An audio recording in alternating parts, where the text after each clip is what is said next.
Welcome to Whilton Mill in Northamptonshire for the remaining 3 finals in this, the opening round of the 2022 Ultimate Karting Championship. With nearly 230 entries across Minimax, Junior Rotax and Senior Rotax, it's easy to see that that Rotax engine is one of the most popular in karting today. And earlier on, I had a walk around the paddock to find out exactly why that is.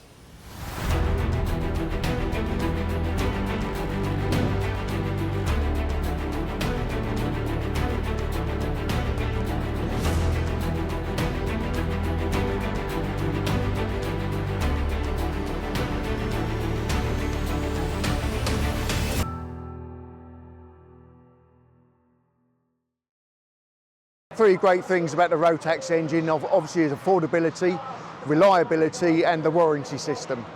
For me personally, I think that the Rotax engines are way more reliable than any other, such as X30s, like they run for about 15 hours and Rotaxes run for about 50. So way more reliable and also way more affordable, so a lot more people can get involved in the sport. The Rotax engine is really reliable and it's like really easy to power and just gives you great performance all around, really. I think it's value for money. I think the fact that you can't buy your way to the front, there's so little difference between the engines, makes it all about the kids and the setup of the karts itself. We get constant phone calls each day when engines come into us. It's me personally who measures the engines. The engines leave us with a seal. They go to a service centre, whatever service centre do on an engine, they send a sheet back to us with the seal number, and that gives us a history of the engine. We get phone calls every day, people phone us up asking us the history of the engine. We can give the history of an engine from day one, going back to the original engines. We can give any history, you know, what's been done on the engine and what parts have been put in the engine. Something about the Rotax engine I like very much is how you have to feed the power and be smooth, because from a driver's point of view, you need lots of skills to do that. Before, I raced X30 and it was very, very expensive compared to the Rotaxes, and I could get more engines, compete at a higher level because it weren't as performance different as X30. When Rotax brought in the CNC barrel, that basically changed all the chasing for the barrels. Nowadays they're so even. I mean, we had a kart engine go out today. Chap has polled it in the junior class, so it proves that the big money hasn't got to be spent on the engines anymore. If you look at the Micromax can run all year long. You know, it's de-restricted engine. It'll go on and on forever. I think last year we didn't rebuild the engines till the very end of the year, so I just, like I said, great value for money. Press the button and they go. Not a lot to do other than set the kart up on the weekend. I've been to Jag and I've saw the engines in the boxes. You can race one straight out of a box. Engine fiches, very, very good, and they're very reliable and cost effective. It's cheap, the parts are cheaper. It's, as far as engine rebuilds, hours between engine rebuilds, you know, they just go on forever. They're bulletproof. Minimax is the first final that we're featuring in this programme, so let's go straight to the action with your race commentators Jake Sanson and Alan Taddei. You like your racing close, you're definitely going to get it. It's already drama. There's a spinner on the formation lap. That's how difficult it's going to be in the final today. Joshua Graham and Noah Wolf will be on the front row of the grid for this one. From Finn Leslie and Sebastian Mins, Harrison Whittaker and Freddie Housley of the Sam Pollock Racing Team. Harry Bartle and William Murphy, Josh Salvadori and Liam Hartley. From Thomas Min-Spearing and Josh Turnbull, Michael Walker and Finley Buck. From Hugh Moulton, Dan Amore, Taylor Orridge, Victor Hansen, Thomas Behrman and Jack West. Rounding out the field, Michael Dalton will be in front of Zane Quaker, Mentia and Cullen. And then we'll see some great challenges from further back. Watch out for Ben Simpson and Kasper Tomilewski. They'll be charging their way through from the tail end of the grid. Drivers will come through. Are we going to go racing? Yes, we do. It's a little bit lackadaisical into Crooked Oblivion. But at the front of the field, we are going to get drivers going through, and it's a run wide from the race leader. So we're about to see a lead change. We go to the middle of the field as Taylor Orridge, our new onboard 360-degree cameraman for this weekend. Zane Quaker's battling away with Singer Ravich. We've got the 94 in front, that's Gregor Reed, and we bang wheels with Quaker. And look at Thomas Behrman. He gets an absolute slingshot through on the inside there to make his way through. Orridge is going to go 3-4 wide as he battles through. Singer Ravich is going to go with him as they storm past Victor Hansen. Hansen's going to get back on the inside as they go into Wilkins. Oh, and he spins. Victor Hansen washes out. That's so unfortunate, but so easy to do. There's Danamore. Look at the side pods of his car. He is running in traditional colours of Ukraine in support of the current situation. It's wonderful to see. There's quite a few teams that have put stickers on their karts this weekend. The 92, Jack West, runs out a little bit wide as Danamore comes through. Now he's going to get through on the inside of Hugh Moulton. What an amazing lap on board that was with Taylor Orridge, but it's Finn Leslie who leads the way. Josh Graham has plummeted down to 7th behind Will Murphy, his teammate. Disaster for Graham at the start, but what great onboard action. The onboard camera for Taylor Orridge is a quality performer. Taylor Orridge, one of my favourite drivers in the last 3 or 4 years, and he's bringing us all the action there in the midfield, and we're back on board with him. So he tucks in behind Finley Buck. They go through Ashby, and that's Thomas Mintz spearing for Argenti Motorsport going through. Last season they had maybe 3-4 drivers at most. Now they've got about 300. Yeah, I think Ron Meadows owes us a few favours there for the interview we did with them last year at Glannygorse Park. That's Josh Graham on the 88, going down the inside is Orridge once more. But yeah, it was interesting this weekend. There's 6 drivers in Minimax alone in the field. There's 68 drivers, of course, taking part this weekend, so only the top 34 make these super finals.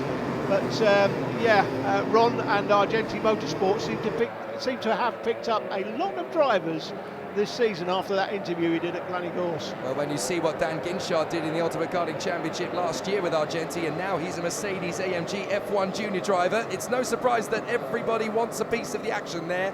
So Sebastian Mintz is your leader. Great battles in the midfield, and we saw Thomas Mintz spearing and Alexander Zingarevich both trying to get themselves in there with Hugh Moulton and Thomas Behrman, who is the younger brother of Ollie Behrman, who was very successful in his karting days. Now, of course, he's part of the Ferrari Driver Academy, and he's actually watching on the sidelines. Sebastian Mintz gets the fastest lap in. Noah Wolf now gets it. I saw some spots of rain on the camera lens there, so things are about to get very tricky for the Minimax runners in the Super Final, as Noah Wolf, who is on a crest of a wave at the moment, he cannot stop winning. Noah Wolf is a bit of a victory machine these days as he runs in 3rd position. He is tucking up behind Sebastian Mintz and Finn Leslie. This is going to be a 3-way banter battle of the Royal Ages. Yeah, whenever you get 68 drivers in a field, as we've got here in Minimax Senior Rotax, 91 in juniors, by the way, coming up later, only the top 34 can make the finals. So it is difficult to pick out who you think will win a championship, but Noah Wolf picked him out before the weekend. He was my favourite coming in to this weekend to win the championship, and he's not disappointing at the moment. Oh, that's lovely from Taylor Orridge. He finds a very small line to get through on the inside there of his opponent, Michael Walker. So he storms through past the Coles Racing driver, and now there's a little bit of banter behind us. Josh Graham is trying to get through on the inside to come back on the warpath. Danamore trying to squeeze through, up in the air, and Danamore spins, and he gets tangled up, I'm afraid, with Michael Walker. So Walker and Amore both come off the road there at Christmas. Look how sideways the karts are getting out of Wilkins and up towards Oziers. Down the back straight, Mintz, Leslie, Wolf, and they're struggling for grip at the moment. Turnbull going well in 4th ahead of Bartle and Hartley. Then Will Murphy. Taylor Orridge is up to 8th. Then it's Joshua Graham. We're watching these drivers come through. Amore, Buck, Moulton, Spearing and Behrman. Noah Wolf! My goodness, that is bravery! Storms through on the inside into Crook. Full confidence, full ability in the kart, knows what's going to happen, and he's getting over the lead on the inside of Sebastian Mintz. Thanks for the memories, boys. I'm off. 2 turns, 3rd to 1st, just like that. Noah Wolf has the lead. Now, can they hold on to him? I suspect they will. This is going to be a 3-way battle, I think, right to the end. And it's, frankly, anybody's, providing you're in this top 3, because where is the 4th place kart? Miles behind. Yeah, 4 seconds adrift of the 3rd place driver alone. But Noah Wolf for the Synergy Racing team, he has lined up Sebastian Mintz and Finn Leslie very carefully. Now it's about what they can do to retaliate. Fastest lap of the race last time around for Noah Wolf. It's going to be an interesting one as they continue their way through. Finley Buck has now put himself up to the fast end of the dais. Harry Bartle through to 4th place, Jake going through the line. Josh Turnbull drops to 5th from Liam Hartley, then William Murphy. Taylor Orridge in 8th. Where did he start, Jake? He was down, I think it was down in something like 24th, something like that. So that's a great effort so far. He was definitely worse than the mid-pack, so what a comeback drive from Taylor Orridge. going his way through the field. But the greasy nature of this circuit with drizzle on the road is definitely going to make things tricky. Sebastian Mins with his arm in the air there. Was that a gesture to Finn Leslie? Come on, let's go get the man in front. We need to work together here, as Noah Wolf is the fastest man on track again. A 48.112 from him now, as the battles continue out on the track. Still anybody's guess in the midfield. There are plenty of drivers that can still make an impact. This is the battle for 4th place. That is Harry Bartle in front of Joshua Turnbull, and Liam Hartley, who has still kept himself in the top 6 despite a crazy weekend. He's either been first or worst at various points over the course of the weekend, been very, very quick throughout, and he's had a lot of bad luck leading up to this, but he is there to go for the podium. He's got a lot of work to do now that the top 3 are well clear, but Murphy is 7th, Orridge is 8th, then Graham, Moulton, Buck, Minspearing, Salvadori, who had a brilliant victory yesterday in the first heat. It's Noah Wolf in front of Sebastian Mins and Finn Leslie. The battle's still raging, and there's still rain in the air here at Whilton Mill. Can he hold on?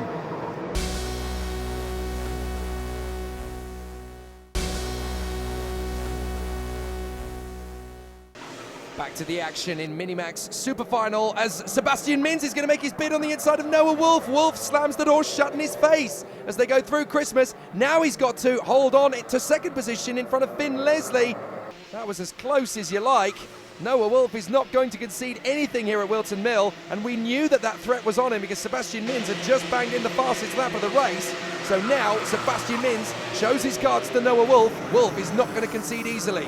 Yeah, Mins with the fastest lap, but Noah Wolf has track position, and that's the way he likes it at this stage. We're counting down the laps. Mins puts in another fastest lap last time round, 47.9. But it is Wolf that has the lead, and it's Leslie looks like he's coming under pressure now in 3rd place, just losing the back of the leaders. Yeah, he really needs to stay with them, but he's going to get his chance as Wolf defends. Mins can't go round the outside at Christmas. So Noah Wolf holds on, and that's a brilliant opportunity for Finn Leslie because those two are still dueling. Wolf parks the kart in the middle of the road. Yeah, it just shows you, once the man out front starts defending, the man in 3rd place immediately catches up to the back of them and now puts himself in position to take that 2nd place off Sebastian Mins. Now watch Wolf here. He's going to put it right in the centre of the circuit because he needs to make sure that Mins can't go left, can't go right, can't get an undercut. He's just going to place the car nice and neatly around the course. Wherever there's an opportunity for Mins to get by, he's essentially got to make sure that he can second guess where Mins is going to put the kart. He gets a good run off the turn, and look, Wolf has just completely solidified his position in the middle. Now back on board with Taylor Orridge, and we have caught the triumvirate in front of Bartley, Murphy, Turnbull. And Orridge is going to swing round Liam Hartley. Is there going to be an opportunity? They bang wheels very, very faintly, and that's enough for Orridge to get through on Liam Hartley. That puts him up a position, and here comes Josh Graham. He wants a piece of it and gets through into Ashby as they run up towards Wilkins. Now we are going to target Joshua Turnbull. Turnbull is going to give it an opportunity. Wow! Orridge completely sideswipes him, and there was just a little bit of a nudge of the front fairing that might be loose on the left side of the kart, as up the inside Murphy takes advantage of the hesitation from Taylor Orridge, and that is going to shake up the positions once again. He runs wide out of the final turn. This could be Orridge getting a run out of Crook through Oblivion, off the curbs, and he gets by because Murphy drifts off. Up Fine Lady, along Manuel's bank, and Moulton has got through as well past Graham. Graham trying to hang it out through Christmas, but he has to concede. Hugh Moulton in the Coles Racing Machine gets by, and as they hop through Inkermans, it is done and dusted for Taylor Orridge at the front of that gaggle. But now we've got Wolf, Mins and Leslie. How about this for a switcheroo? This is going to be an amazing squabble. Up the inside, it is a conceding there for Gregor Reed as Michael Dalton and Kasper Tomilewski both managed to get through on the inside line there. This is what I love about karting at this level. The Ultimate Karting Championship really has been spectacular in its first 2 seasons. This is season 3, of course, for the championship. And it doesn't matter where you look, you're always going to get a little bit of action. Finley Buck is the man that set the fastest lap last time round. He's just moved up to 8th place as they go through the line. This is the battle for the lead. On the last lap as well. Yeah, Harry Bartle now sets the fastest lap. So this is going to be tough for Finn Leslie. It looks as though Leslie's going to get his chance on Mins before Mins can have a crack at Wolf, but Wolf is trying to keep it nice and planted. Mins has got one chance here into the boot. Look at the squabble on the other side of the circuit. This is for 15th place. Talk about saving it for last. Tom Ingram Hill gets on the inside of Gregor Reed with Gabe Cullen, Dan Amore, Lizzie Mentia and Ben Simpson in tow. But Noah Wolf has done enough. He hangs on. The checkered flag flies. Noah Wolf victorious in the first super final of the season. And it is Sebastian Minns and Finn Leslie that come through in second and third from Bartle, Murphy and Taylor Orridge. Big drama for Josh Turnbull at the end of the race there. I'm not sure he came through in position. I think he's had a moment on the final lap. But it is a terrific victory for Noah Wolf. He just about hangs on with a massive mountain of pressure from Minns and Leslie. He takes the victory.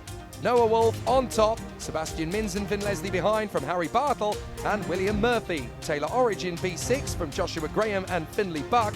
Thomas Mintz-Spearing comes home in the top 10, a good fight back for him.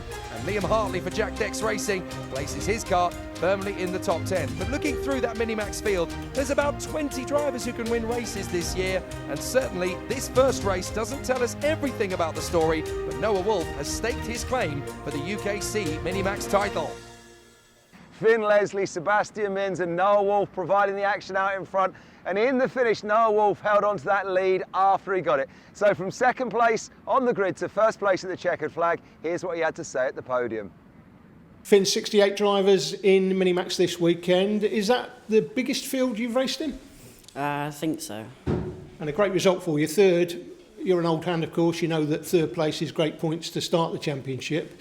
What's your hopes for the championship season as a whole? We just need to keep getting consistent points over the year and just see where we end up at in the end. Okay, just talk us through that final.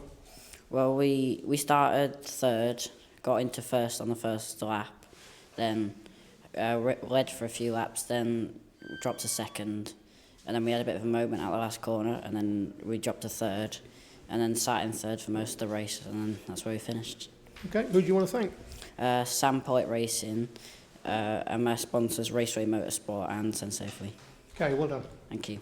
What were you expecting from this weekend coming in? Big grid? Is that the biggest grid you've raced in? No. You've raced in bigger than that? Yeah. What were you hoping for? Top 5. Okay, so decent result for you then. Yeah. Who do you want to thank for your weekend? Motorsport Finance, my dad, my mum and my sister. Okay, well done. And my dog. We struggled on the first couple of laps. We were in third, and then Leslie had a bit of a moment at the last corner, and I got up to second, and then I overtook Seb up at Christmas corner for the lead, and then led to the end. Just talk to us a little bit about your mental attitude coming into a weekend like this. Big grid, huge, 68 drivers, that's big. So 2 full grids of 34, just to make the A final for a lot of people is a great target, but obviously, you know, you're a serial front runner. What were you hoping for this weekend? The top 5 would have been good, but top 3 was probably the aim. Okay, and who do you want to thank? My sponsors, my driver coach Louise Keith, my family, and it's my mum's birthday. Okay, happy birthday to Mum. Thanks.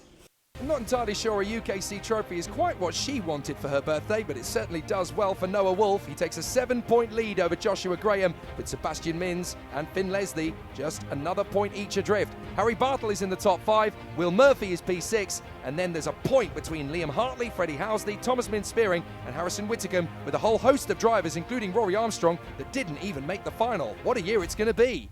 The next class we're featuring is the most popular cadet class in the UK, the Honda Cadets, that utilises that 160cc Honda engine. John Hewitt is the man from RPM who has the job of ensuring these workhorse little race engines are running sweetly every weekend.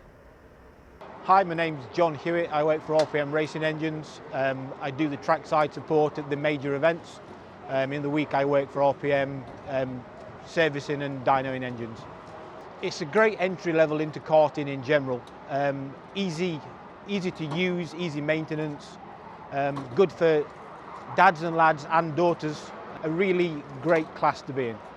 The torque that the motor's got makes it easier for you to drive, where in the Army classes and the other classes you need to sort of maintain the speed, where this lends itself to the newer drivers in the class. If they've got any concerns, they would bring it and have it dynoed or send it to have it dynoed. Usually they're pretty bomb-proof, so you don't need to do anything. Simple maintenance, just a matter of changing oil, just generally looking after it. As long as it's got fuel and a spark, usually just a pull and go, so really easy to do. The Honda engine is a real easy engine to maintain and use throughout the season. The only category this weekend with a standing start, Honda Cadet, should be fascinating from the grid. Max Cuthbert and Albert Friend on the front row from Oliver Majewski and Logan Howes. Bella Fairclough has done well in P5 from Kenzo Craigie. Then Ethan Griffiths and Max Endicott on row 4 from Oliver Spencer and Lachlan Johnstone. Mayan Patel and Rio Licata, Tyler Davis and Jack Price from Mead, McCarty, Meek, White, Till and House. There are a few drivers outside the top 20 to keep an eye on, most notably Alexander Kodjikov and Finley Smith. Could be an interesting charge through from Ashley Haase and then Kieran Stewart and Oliver Newell on the back row. Let's go racing. A little bit of a twitch from the first two drivers on the grid. Cuthbert and Friend were a little bit edgy on the start, but when the lights went out, both of them were not moving, so that's critical. Now, there might be an investigation into it, but whether they jump the start or not remains to be seen. So they are battling away, and it is actually Albert Friend who has got the better start than Max Cuthbert. So he took the lead. So it is Albert Friend leading the way, and Cuthbert in P2. Then the likes of Majewski, Craigie, Howes, and the rest of them are all charging in behind. It's going to be a fascinating race from here on out. But Albert Friend has the advantage, and here's Majewski getting very close to the back of Max Cuthbert already as they go out of Aussiers and along the back straight. It looks as though Albert Friend has got an insurmountable lead for the time being, but it's Honda Cadet. That lead will not last long because all you need is 2 or 3 more drivers to work together in unison as they are, and they will slice that gap into tiny millimetres. Place made up there for 10th place on the grid. We'll see who it is as they go through the line. It is indeed Lachlan Johnson, it looks like, made up that place. But it is Albert Friend out front, and he's got a tasty lead at the moment, Jake. Cuthbert is our cameraman as we ride on board. Oh, he's had a little bit of a nudge there. You could feel that in the steering wheel as he came through. Just a little love tap, a little bit of a nudge. They do say, don't they, that Rubbin's racing. Well, Majewski is setting him up, and he goes through, as does Kenzo Craigie. So Kenzo Craigie for the Ambition Motorsport team, he gets through and into 3rd position. That's a bit of a headache for Max Cuthbert. So Friend, Majewski, Craigie, Cuthbert, anybody could still take the win. It's very early days here at Honda Cadet in Whilton Mill. It's ultra competitive. Anyone could take this.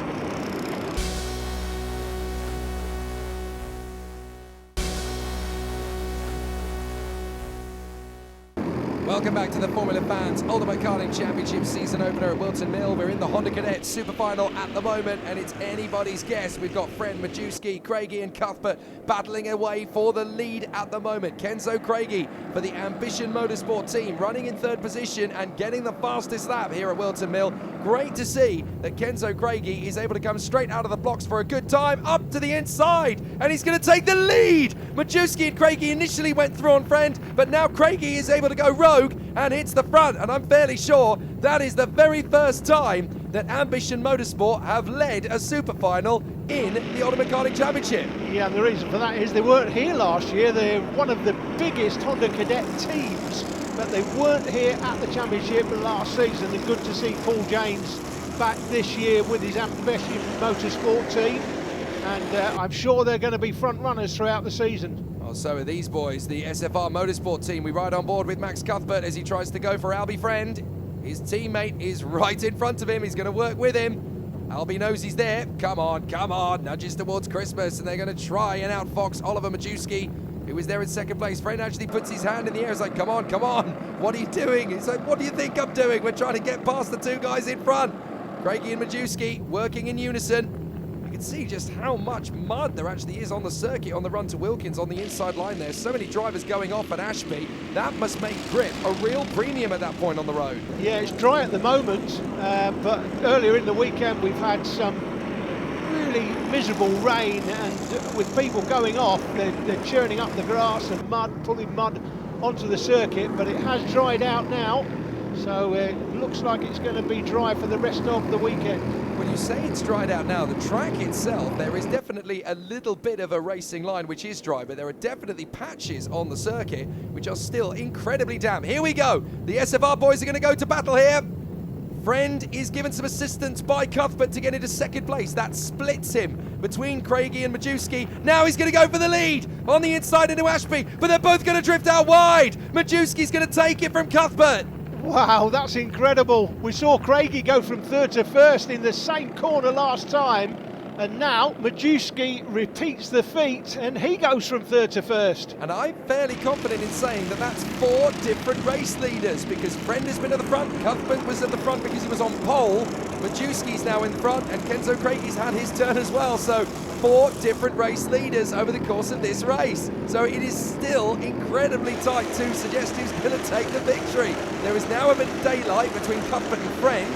Craigie has fallen to the back of the quartet, but he's got pressure from Max Endicott, who's only half a second back. In 6th position, it is Rio Licata. Where's he come from? There he is, in front of Logan Howes. And then it's Fairclough, Griffiths, Patel, Wolfit. Here they come. A great battle for 10th position at the moment. And as it stands, Mayan Patel is just about in the midst here because he's lost a couple of positions. The 95, Charlie Wolfit, is at the front of this little gaggle at the moment. So still they duel away for position, but Mayan Patel having lost ground. Jack Price, Lachlan Johnstone, Jaden Mead and Oliver Meek are all in this gaggle. You've got so many drivers trying to steal a place or two. Levi McCarty is not a million miles away from this either. Into the food.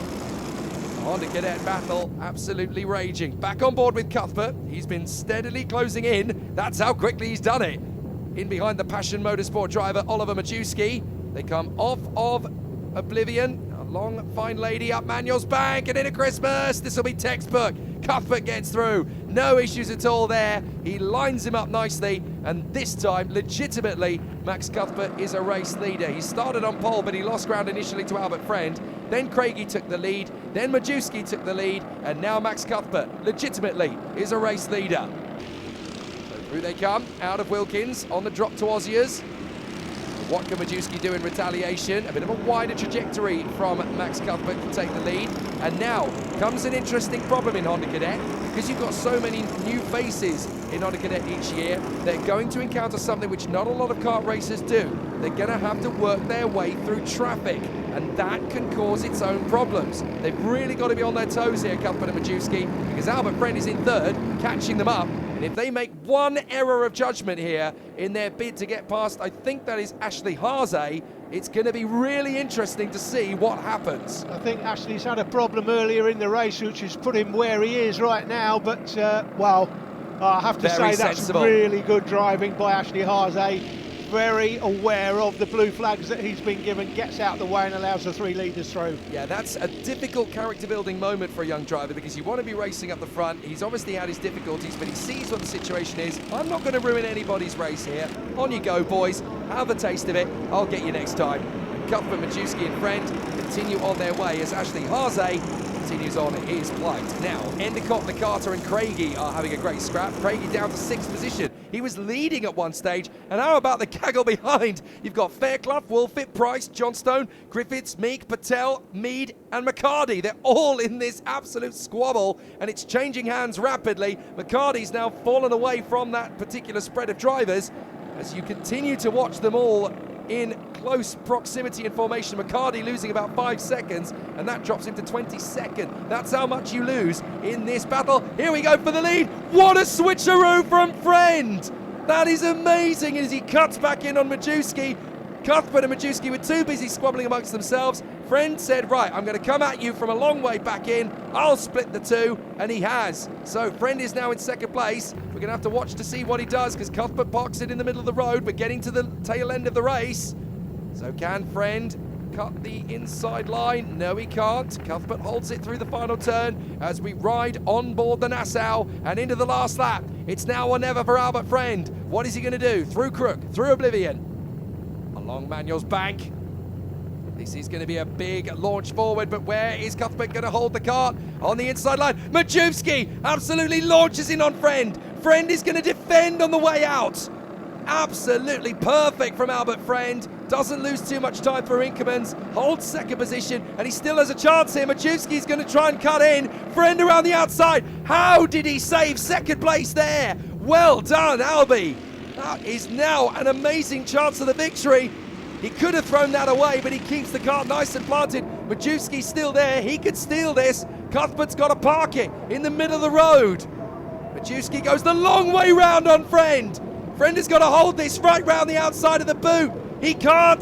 Majewski's going to get second. No, Friend holds it. Amazing in the line. Cuthbert's going to get it, but Friend hangs on for second in front of Majewski. Any other driver would have bailed out of that. Friend stood on the throttle, held on and said, no, I'm going to take second anyway. Oh, stunning from the Honda Cadets. Cuthbert, Friend, Majewski. That could have gone anybody's way. They all had a claim to the victory in that. And it was wonderful to watch them dance to the line in pure aggression. Cuthbert, Friend, Majewski. What a podium that is. Max Endicott did a great job to charge up to P4. Kenzo Craigie, not a bad job. 5th position will have to do. Logan Howes in P6, a good effort from him. Charlie Wolford is 7th, ahead of Jack Price. A good fight from Mayan Patel. Good to see him in the top 10, in front of Ethan Griffiths in the Zip car. This is going to be a mega Honda Cadet UKC season. There's at least 7 drivers, maybe even more, who could win multiple times through the season. Well, how about that there in Honda Cadets? Fantastic racing from those 3 youngsters. It was Oliver Majewski and Albie Friend and Max Cuthbert doing the business right down to the wire there. And in the finish though, Max Cuthbert held off the challenges, taking it from pole position to the checkered flag. A great win for him. Here's what he had to say on the podium. Oliver, 3rd place on the weekend. What were you hoping for coming into this weekend? Big grid. I was hoping for a podium, maybe even a pole position.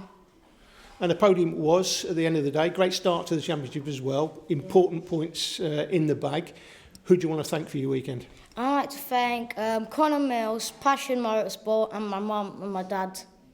What were you hoping for yourself coming into this weekend? Grid of 68 drivers, big grid. Well, I was hoping for a top 3 at the worst, but I think 2nd was good. Yeah, very good. And who do you want to thank for your weekend? I'd like to thank SFR, my mechanic Matt, my teammate Max Cuthbert for helping me and working together, and yeah. Obviously delighted with a win, but were you dreaming about a win coming to this weekend? Well, I always think I can win, and it happened this weekend. Okay, and great result for you. Who do you want to thank for your result? Nathan, SFR and Bontov Kart Engines. Okay, well done. Thank you. Honda Cadet is exciting at the best of times. 2022 is going to go fever pitch. Max Cuthbert is 4 points ahead of Albert Friend after the opening weekend, but Oliver Majewski is only a further 3 back. It's very close for P4. Logan Howes, Kenzo Craigie and Bella Fairclough are only 8 points apart. Then Max Endicott and Ethan Griffiths lead the chasing pack, with Lachlan Johnstone and Oliver Spencer still very much in contention at this early stage of the season. Junior Rotax will conclude things here at Whilton Mill, and with 91 drivers, just making the A final for many was a win.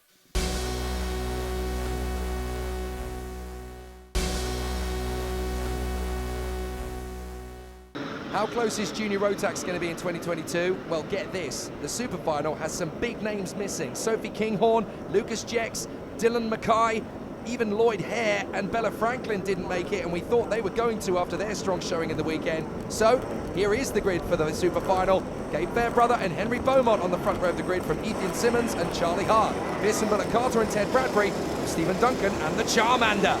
Watch out in the top 10. Just behind them, you've got Alfie Briggs. He's a circuit specialist, as is Archie Clark, who knows his way here very well indeed. Reza Saburathan has been very strong over the weekend, and Harrison Crowther and Aditya Kulkarni not expecting to be that low down. Let's go racing, up to the first corner, and a cracking start from the front of the grid. Our cameraman this time is Archie Clark, who has motor racing very much in his veins. His grandfather is one of the greatest rally drivers of all time. Up to the first couple of corners of the lap then, and we're on board with Ewan Charman on the visor cam as he tiptoes his way through. This is how much G-force and adrenaline is pumping through your veins as you are rocking around these apexes.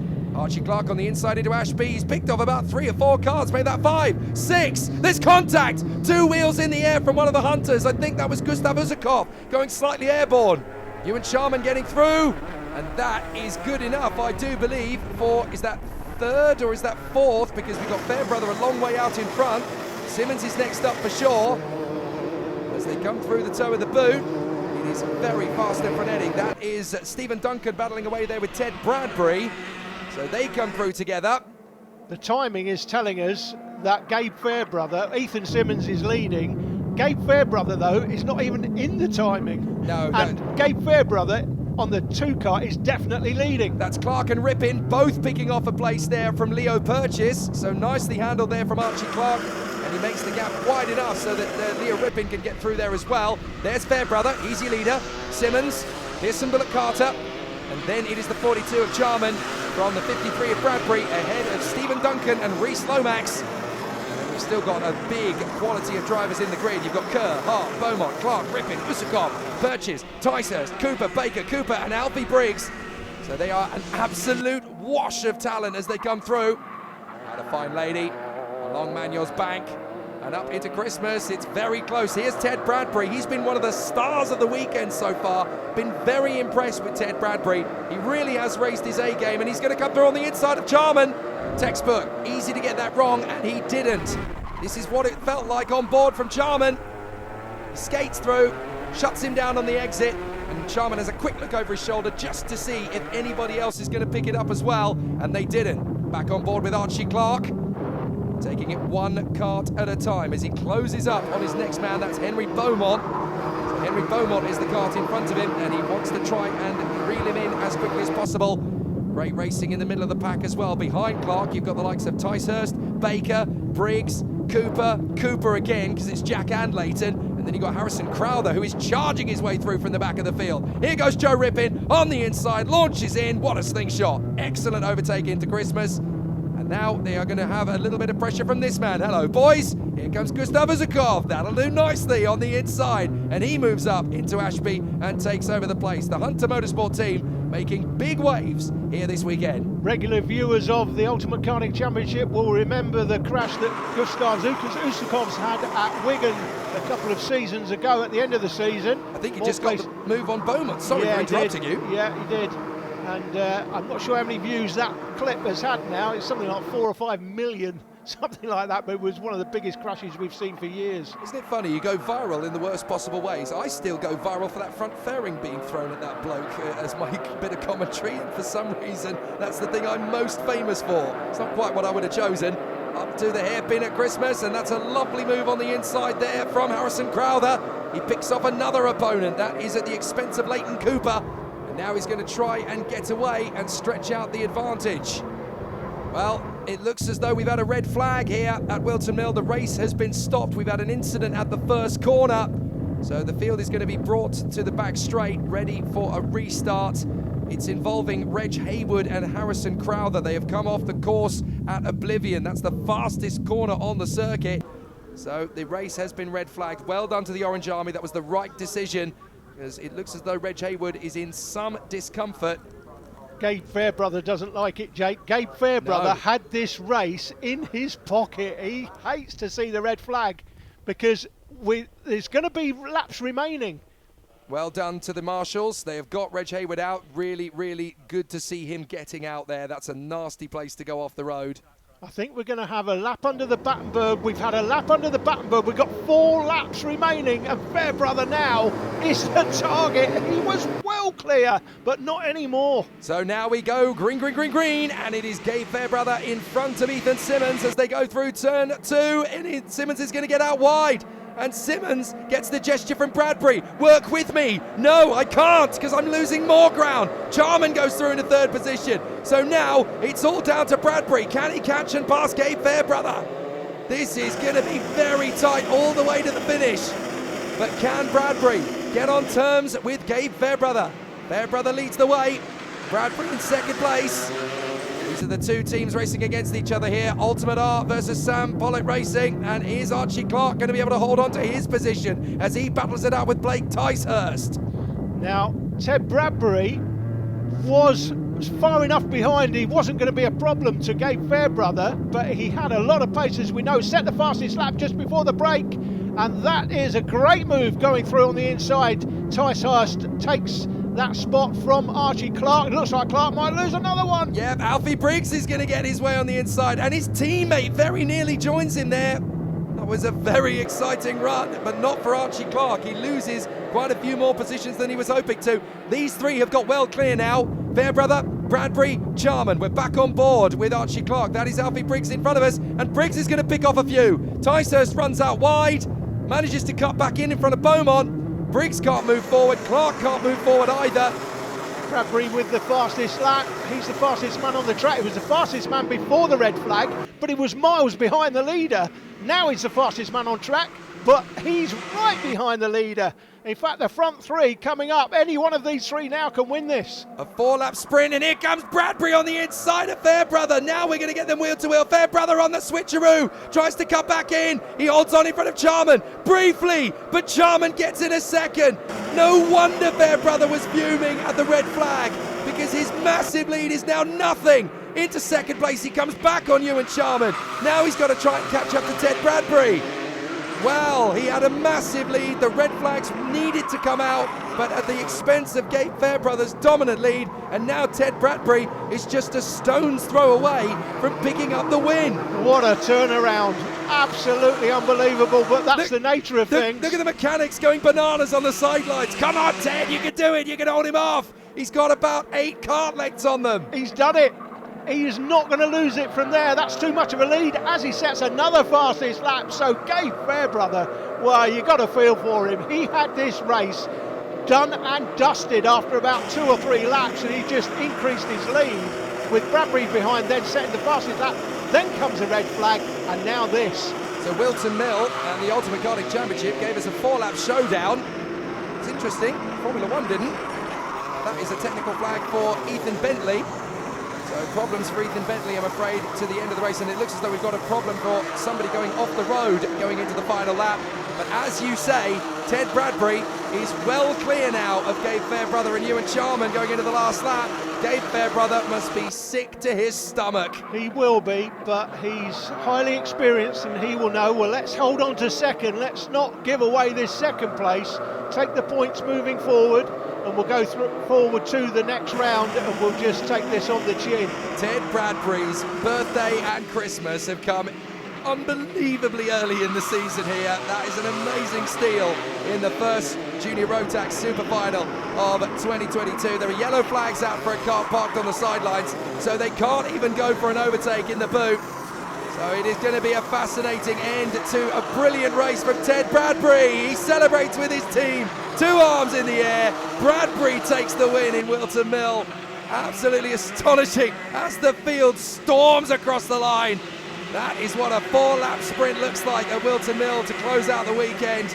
That was remarkable racing and a great way to start UKC in 2022. Now this is a replay on board with Archie Clark. What happened to Blake Ticehurst out of the final turn? He is the luckiest man alive. How about that? He just misses going face first into the barriers on the final lap. Ted Bradbury picks up the win though from Gabe Fairbrother and Ewan Jarman. Ethan Simmons, Pearson Bullock Carter in the top 5, from Stephen Duncan and Rhys Lomax, Oliver Kerr, Henry Beaumont and Alfie Briggs. And look at that graphic, 7.5 seconds covers them all. Well, excitement there in Junior Rotax. We had that incident involving karts down there at turn 2, which led us to the virtual safety car. Gabe Fairbrother led them out on the restart after that one, and it looked like he had it in the bag, but from nowhere, another overtaking incident somewhere out in track, which I didn't spot from the inside where I'm stood right now, meant that Ted Bradbury from Sam Pollitt Racing got himself out in the front and held it with about 3 laps to the finish. He's going to be through with that one. He was double fists in the air when he crossed the line. Let's go and find out what he had to say at the podium. Ewan, great start to a championship season for you, 3rd place. They're important points. Just talk to us a little bit about the race, particularly after the red flag. Yeah, it was really good. Off the start we made up a few positions, and then during the middle of the race slowly made our way up to I think we were 4th before the red flag, and then after the red flag, of course, it all bunched up. Made my way through to 3rd and kind of sat there for the rest of the race. Do you think the red flag helped you in the end, go from 4th to 3rd, or do you think you might have got there anyway? Yeah, it definitely helped me and assisted me in the move on Ethan Simmons. Okay, and who are you thanking for your weekend? I would like to thank Danny Sweeney, Argenti Motorsport, and my mum and dad. Gabe, massive lead in that race, and then came your Lewis Hamilton moment, the red flag, and then it all sort of went a little bit pear-shaped after the red flag. Just talk to us about that a little bit, because what a lead you had. Yeah, well, we just started off the race really strong, got our head down, didn't look back, built a massive gap. Team was saying well done, and I was like, just got my head down. And then unfortunately, 3 kids hit a wall, and then red flag happened, restarting the whole race. We restart the race, and then unfortunately we get overtaken, had to defend for second, and that's all we could have. When the red flag came out, was that a bit of a sinking feeling when you saw that? When I saw that red flag, I was thinking, they must have to end this race. That's it, 2 minutes left, they can't run it. And thoughts would go in, what happens if they do? And they did, so I was just devastated, really. Okay, but great start to the championship season for you anyway. I mean, you know more than anybody else here almost that it's about championship points, it's about consistency. 100%. So who are you thanking for your weekend? I'd like to thank Ultimate R, my dad, my mum, Aidan, my mechanic, Ultimate R, and everyone who supported me. Okay, well done. Thank you. What were you hoping for this weekend when you came into the weekend? What were you hoping for? Well, before this weekend, there was a Whilton Mill Club round, and we won that, so we had high hopes coming into it, but anywhere in the top 3 would have been good, but the main one, P1, would have been great. Yes, fantastic for you. And as I always like to end these interviews, who do you want to thank? Sam Pollett Racing, especially Sam Pollett and Lewis Brown. They're just making sure my kart is always the best it can be, and making me a better driver all the time. And then my dad for mechanicking me, making sure nothing falls off. And my mum, my sister, and all my family. Okay, well done. Thank you. A groundbreaking moment for Ted Bradbury, and now he's only 7 points adrift of the championship leader, Gabe Fairbrother. Ethan Simmons is in the hunt, as too are Pearson Bullock Carter and Henry Beaumont, tied for 4th. Ewan Charman and Stephen Duncan are level for 6th. Charlie Hart, Reece Lomax and Oliver Kerr are only a point apart, all in the top 10. Bring on the season battle in 2022. Junior Rotax is going to be electrifying. Well, sadly, that's all we have time for from this, the opening round of the Ultimate Karting Championship. But oh boy, what a season opener it was. Join us next time then for round 2, when the action takes place up in the northeast from Warden Law near Sunderland. Until then though, from all of us here at Whilton Mill, see ya.